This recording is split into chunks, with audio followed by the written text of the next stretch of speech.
के लिए बाकी सारे कार्य रोकने पड़े तो रोक। हमारा शरीर कुदरत ने इस तरह डिजाइन किया है, रचा है कि इन 5 प्राथमिकताओं के लिए बाकी सारे कार्य रोकने पड़े तो रोक दिए जाते हैं। ये टॉप 5 प्रायोरिटीज होती हैं हमारे शरीर की मुख्य प्राथमिकताएं: भूख, प्यास, प्रजनन, संतान की सुरक्षा और खुद की सुरक्षा। जब भूख या प्यास लगती है तो आपका ध्यान भटक जाता है, फिर आप कितना भी इंपॉर्टेंट काम क्यों न कर रहे हो। रिप्रोडक्शन यानी प्रजनन करने का टास्क भी हमारे शरीर के अंदर इस तरह प्रोग्राम किया गया है कि एडल्ट यानी वयस्क होने के बाद हमारे हर गोल, हर लक्ष्य, हर डिसीजन में अपोजिट सेक्स की तरफ रुझान रहता ही है। हर माता पिता बन चुके कपल के मन में हमेशा से ही जो संतान की सुरक्षा का भय रहता है, यह भी ऑटोमेटिकली प्रोग्राम्ड है। साइंस की भाषा में बात करें तो किसी भी स्पीशीज प्रजाति के प्रोटेक्शन के लिए ये एक जरूरी गुण है। इसी तरह खुद की सुरक्षा भी एक ऑटोमेटिक गुण है।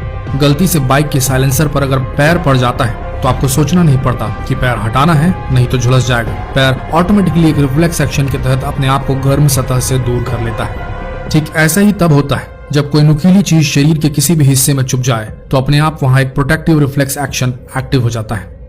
अब आप सोच रहे होंगे कि कितना कॉम्प्लेक्स, कितना जटिल है हमारा शरीर, और शरीर की यह सिस्टम इतनी सटीकता से एक दूसरे के साथ कैसे ट्यून्ड हो सकते हैं।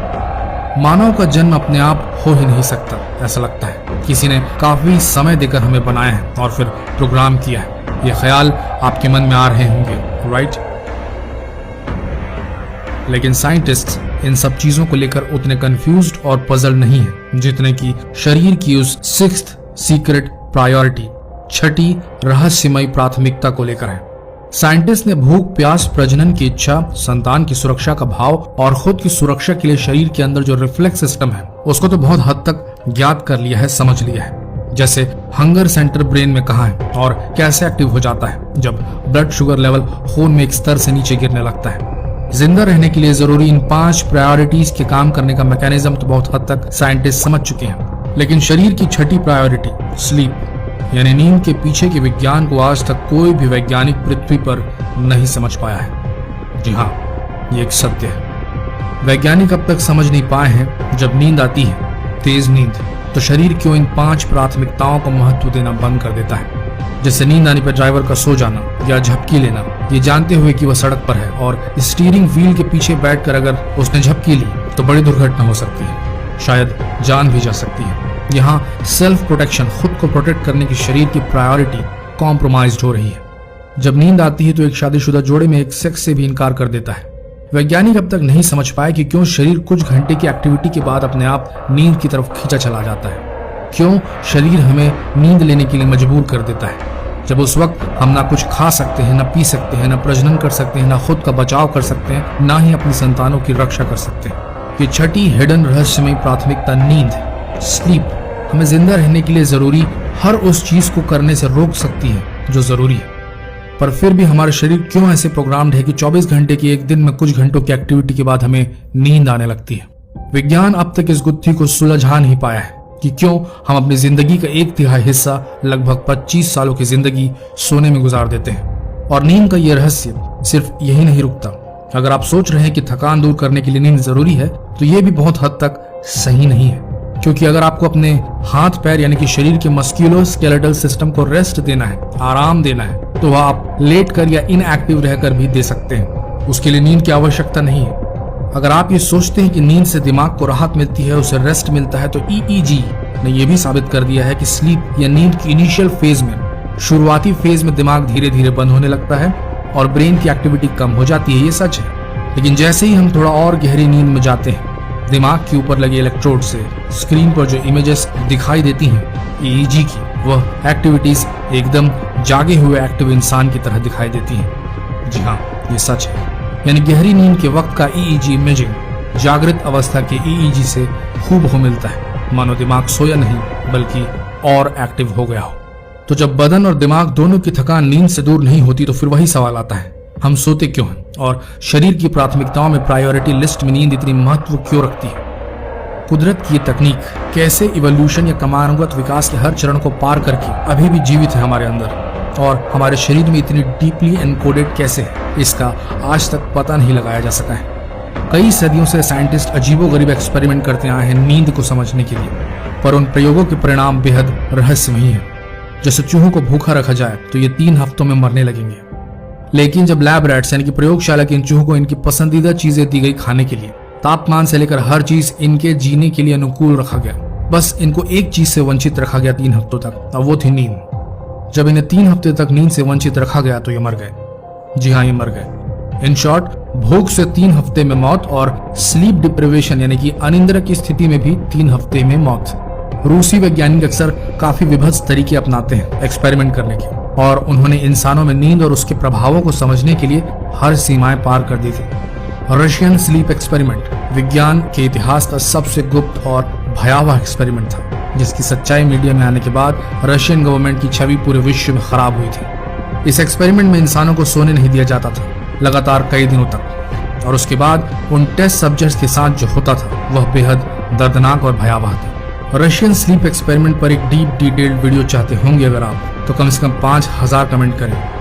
आगे बढ़ते हैं। अब आप समझ गए होंगे कि नींद कितनी जरूरी है, almost rest of the 5 priorities की तरह।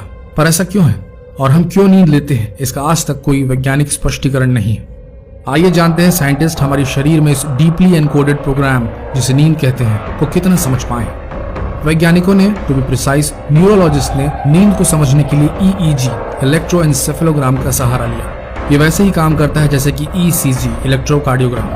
EEG ब्रेन में हो रही इलेक्ट्रिकल गतिविधियों को रिकॉर्ड कर स्क्रीन में ट्रांसलेट करता है। वैज्ञानिकों ने पाया कि ह्यूमन स्लीप पैटर्न 5 स्टेजेस में डिवाइडेड है।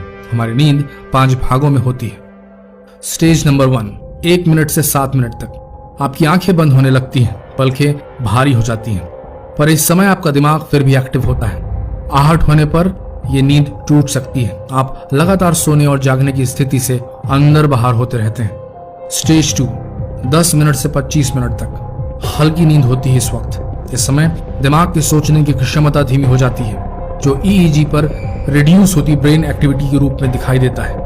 इस समय आपकी आंखें पलकों के नीचे घूमना बंद हो जाती हैं, लेकिन अब भी यह नींद कच्ची होती है और आपको आसानी से जगाया जा सकता है। स्टेज 3, 20 मिनट से 40 मिनट तक मध्यम नींद का फेज होता है। यह तीसरा फेज, जब आप गहरी नींद के आगोश में बस जाने ही वाले होते हैं और आपके दिमाग की गतिविधियां धीरे धीरे रुकने के कगार पर आने लगती है, जो EEG में इनएक्टिविटी पीरियड को दर्शाता है। जैसे जैसे आप स्टेज 1 से स्टेज 3 की तरफ प्रोग्रेस करते जाते हैं, आपकी नींद गहरी होती जाती है और आपको जगह पाना मुश्किल होता जाता है। धीरे धीरे इस स्टेज के खत्म होने से ठीक पहले आपका दिमाग ऑलमोस्ट बंद हो जाता है।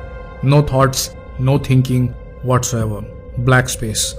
स्टेज 4, 20 मिनट से 40 मिनट। नींद की तीसरी स्टेज के अंत में आपका दिमाग गहरी नींद के पहले चरण में एंटर करता है, प्रवेश करता है, और अचानक फिर EEG एक्टिविटी शो करने लगता है, जैसे दिमाग फिर से जाग गया हो। कम से कम EEG मॉनिटर को देखकर तो ऐसा ही लगता है, क्योंकि EEG स्क्रीन पर जो एक्टिविटी दिखती है इस 4th स्टेज में, जिसे हम रैम स्लीप या रैंडम आई मूवमेंट स्लीप कहते हैं, वह ठीक उस तरह की दिखाई देती है जैसे कि जागृत अवस्था में, मानो ब्रेन कुछ देर के लिए बंद हुआ था और फिर से स्विच ऑन हो गया हो। यह अद्भुत है। यह ऐसा लगता है जैसे हमारा ब्रेन कॉन्शियस माइंड से सबकॉन्शियस माइंड की सीमाओं में प्रवेश कर गया हो और हमारी आंखें बंद पलकों के नीचे तेजी से घूमने लगी हो, जिसकी वजह से इन्हें REM या random eye movement sleep pattern कहा जाता है। ये गहरी नींद का पहला चरण होता है और असल में इस नींद में आपको आपके जीवन के सबसे वाइब्रेंट, ज्वलंत और चटकीले सपने दिखाई देते हैं, जो जागने के बाद याद रहते हैं और कई बार नहीं भी। इन्हें हम भले बेसिर पैर के सपने कहें, लेकिन वैज्ञानिकों की माने तो ये हमारे दिमाग के अंदर वो ट्रेनिंग ग्राउंड्स होते हैं जहां हम अपनी घटनाओं से दो हाथ करना सीखते हैं। ये सपने विविड और परिकथाओं से के होते हैं। ये आपको अपने अनप्रोसेस्ड थॉट्स, अनप्रोसेस्ड इमोशंस यानी दबी हुई इच्छाओं और भावनाओं से डील करना सिखाते हैं। क्योंकि अक्सर ये सपने फंतासी प्रवृत्ति के होते हैं, जिनमें आप उड़ रहे होते हैं या कुछ और एडवेंचर कर रहे होते हैं, इसलिए शरीर की सारी मसल्स इन सपनों के दौरान पैरालाइज्ड हो जाती है, टेम्पोररली, अस्थायी तौर पर, ताकि आप कुछ सडन जर्की मूवमेंट करके नुकसान न पहुंचा बैठे अपने आप को। इसे स्लीप पैरालिसिस कहना उचित नहीं होगा, लेकिन हाँ, रैम स्लीप के दौरान ही स्लीप पैरालिसिस ज्यादातर होते हैं। कमेंट करें नीचे अगर स्लीप पैरालिसिस को गहराई में समझना चाहते हैं तो। आगे बढ़ते हैं। स्टेज 5, 10 मिनट से 60 मिनट तक। यह होता है गहरी नींद का फेज। रैपिड आई मूवमेंट और फास्ट हो जाते हैं, तेज हो जाते हैं और आपको और भी अजीबोगरीब सपने दिखाई देने लगते हैं। हालांकि साइंटिस्ट का मानना है कि स्टेज 4 और 5 में जब रैम शुरू होता है और अपने पीक पर पहुंच जाता है, तब हमारा दिमाग दिन भर के दौरान की गई चीजों की याददाश्त शॉर्ट टर्म मेमोरी से लॉन्ग टर्म मेमोरी में दर्ज कर रहा होता है ताकि ये लंबे समय तक याद रखी जा सके। रैम स्लीप के दौरान स्टेजेस 4 और 5 के दौरान ब्रेन शरीर के विभिन्न हार्मोन सीक्रेट करने वाली ग्रंथियों को स्टिमुलेट करता है, जिससे हार्मोन्स का स्त्राव होता है और इस वक्त शरीर में हार्मोनल लेवल्स बढ़ जाते हैं, जिससे हमारी कोशिकाओं यानी सेल्स में हुए नुकसान की रिपेयरिंग या पूर्ति होती है। सेल रिप्रोडक्शन और सेल्यूलर रिपेयर्स इन्हीं दोनों फेजेस में होते हैं। जहां तक सपनों की बात है और सपनों के इस्तेमाल से दबी हुई भावनाओं और इच्छाओं की पूर्ति की बात है, तो ये होते तो हैं, लेकिन ये कैसे होते हैं और क्यों होते हैं, और नींद का प्रोसेस इतना कॉम्प्लेक्स क्यों है, इसका कोई एक्सप्लेनेशन न वैज्ञानिकों के पास है और न ही वर्तमान के विज्ञान के पास। इतना कुछ नींद के बारे में जानकर आप लोगों को क्या लगता है दोस्तों? नींद जैसा कॉम्प्लेक्स जटिल बिहेवियर कैसे हमारे शरीर में डीपली एनकोडेड हुआ होगा? क्या वास्तव में सपनों का लेना देना कॉन्शियस और सबकॉन्शियस माइंड से है? जब हम गहरी नींद में प्रवेश करते हैं तो हमारा ब्रेन एक बार सोने के बाद फिर क्यों जाग जाता है? क्या गहरी नींद में हम किसी और आयाम में प्रवेश कर जाते हैं? रैम स्लीप के दौरान आने वाले वायलेंट, वाइब्रेंट और परिकथाओं जैसे सपने देखते वक्त हमारा शरीर जड़ हो जाता है ताकि हम वास्तविकता में कोई एक्टिविटी न कर दें। ये सिस्टम इतना परफेक्ट कैसे हो सकता है? इवोल्यूशन या क्रमानुगत विकास शून्य से इतने जटिल तंत्र को कैसे विकसित कर सकता है? क्या हम इवोल्यूशन या क्रमानुगत विकास की देन है या फिर हमें किसी ने बनाया है? आप क्या सोचते हैं? कमेंट करें। धन्यवाद।